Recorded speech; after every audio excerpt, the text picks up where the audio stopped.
Üç padişahlıqdaki Liubeninki tuncu müşavir bo'lgan Shushudan ayrilib qilishi, ya'ni Shushuninki Liubeni tashlab ketib qilishi Liube uchun yaxshi ishmi, yomon ishmi?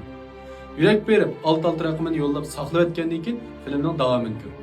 Üç padişahlıqni ko'rgan hamma do'stlar bilamiz. Shushu bo'lsa Liubeninki tuncu müşavir. Endi bu Shushuninki istidodni sav-sav bayqagandan keyin buning onasini tutqun qilib Shushuni qaytirib akilib oladi. Ve şundan keyin Shushu Liubedan ayrilib ketdi, sav-savning qo'l ostida ishlaydi.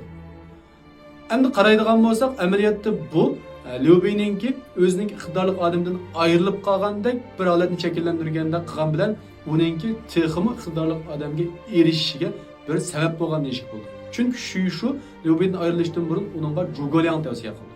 Liubemi Zhuge izlab berib, qayta uni taklif qilish orqali oxiri dangliq mushavir bo'lgan Zhuge o'zining yeniga tortib olib keldi va birga ishlaydiganga o'zining qo'l ostida ishlatdi. Shuning bilan Liubeninki muvaffaqiyatli janglari boshlanib ketdi. Demak, buning qaraydigan bo'lsak, amaliyot Liubeninki Shushudan ayrilib qilishni bir yomon ish deyishkim bo'lmaydi.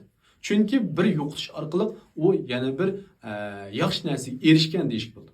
Şunu qaraydigan bo'lsak, hayotda mı o'xshash. Ba'zi vaqtlarda ba'zi narsamizni yo'qotib qo'yamiz.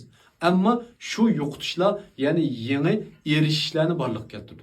Shunga ba'zi bir yo'qotishlarga nisbatan unchalik bak qayg'urib ketishning hojati yo'q. Agar sizin bu gaplarim qo'shilsangiz, astı inkas rayoniga alt raqamini qoldirib qo'ying. Texim ko'p mazmunlar qiziqsangiz, yan tarafga qo'shishni besib, menga agishib oling.